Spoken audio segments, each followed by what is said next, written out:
What does the next governor need to know about manufacturing in Mississippi? Well, I think it's important to understand that business goes to where it's welcome. So we have to have a positive pro-growth environment here in the state, which we have had under Governor Barber, and I think that's been very strong. So the next governor, we would hope, would continue that policy. I think it's important to understand what is important to manufacturing. And what's important is reliability, not a lot of changes.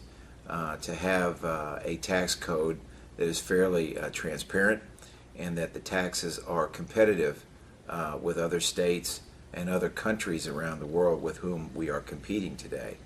We mentioned energy before, good reliable energy, and I think we're working toward that very quickly.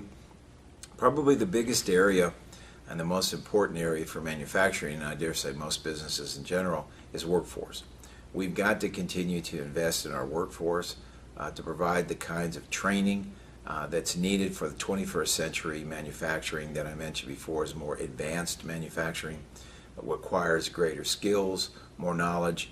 Projections are that the workforce of today is not even going to be able to get by in the new advanced manufacturing arena with simply a high school education. We'll have to have an associate's degree from a community college. So we're going to have to rely on more and more education, more and more training. And I think any new governor coming in is going to have to look at that as a #1 priority. That was certainly a priority for Governor Barber, and we would hope that they would understand that as we go forward, because it's going to be a critical element, not just for manufacturing, but certainly for manufacturing as we go forward. Would MMA endorse anyone at this point in the race? Or? We certainly don't do that until generally after the primaries, and then we take a look at who is there and who's made it through the primaries, and then we make a decision as to who we will endorse, and that's really up to the board of directors to make that determination. Eminent Domain kind of came up in the news again this week. What are your thoughts on that, just in general, and as it relates to manufacturing? Well, I would say this: as an economic developer, it's certainly a tool that's needed. It's an area that is important in order to make deals happen.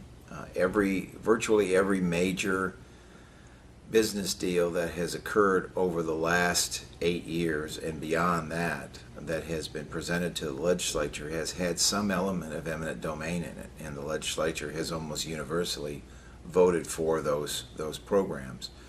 Many times eminent domain is necessary for the mineral rights that are involved in property, because property gets deeded to heirs and the heirs deed it to their heirs, and it breaks up over and over a period of time, and after several generations it's difficult to get clear title. And so a business is not going to locate in an area or on a piece of property if they can't get clear title. So in many cases that's why an eminent domain provision is put into any kind of an agreement with a private sector company in case there is some difficulty. We haven't had a problem with the utilization of eminent domain in this state. Other states apparently have. We don't have that problem.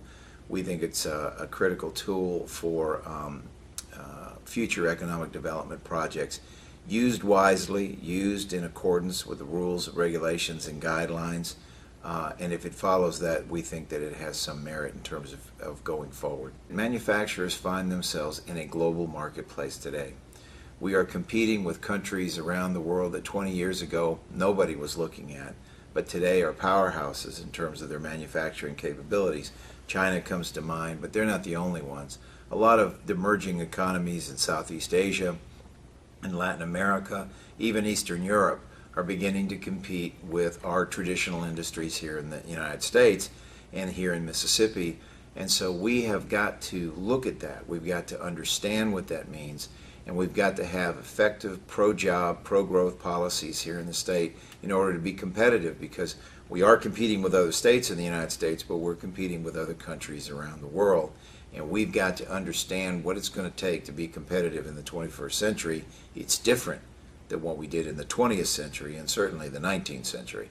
And so we've got to stay abreast of the changes, the technological changes, and also other policy changes that are going on around the world, so that we stay business friendly, business receptive, and we have that kind of environment that brings and attracts business and keeps them here in the state amidst a lot of growing pressure from around the world. That's part of our job, not only with the governor, but also with the legislature and our congressional delegation. We talk to them, we interface with them and their staffs in order to ensure that they understand how national legislation has an impact on manufacturing here in the state.